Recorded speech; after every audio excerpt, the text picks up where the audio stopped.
ভাই আর ওর বহেনেরা আর ওর মেঙ্গেরা তাও তোমরা কান খুলে ছিড়ে লাও। আমি বেকার ভোটে দাঁড়ালছি। তো কথা হয়েছে এটা যে এই যে তোমার গ্রামে রাস্তা ঠিক নাই, একটা স্কুল নাই, ভোটে দাঁড়ালছি বেকার।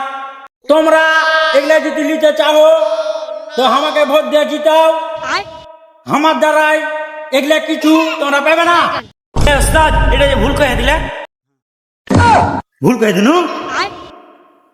হ্যাঁ তো যদি আমাকে বেকার ভোটে জিতাও তোমরা কে এখন করে পাঁচ দেবো। এই ওস্তাদ যেটা যে ভুল করে দিলে তো তুমি আতি ভোটে দাঁড়াচ্ছি রে, ভুলিয়ে আহি একটু করে কয়ে দিবি আমাকে। তো তোমরা বেকার আমাকে ভোট দিয়ে জুতিয়ে দিবে, তো এগুলা আমি সব কিছু করে দিব, তোমরা টেনশন করো না। হ্যাঁ চলো রে।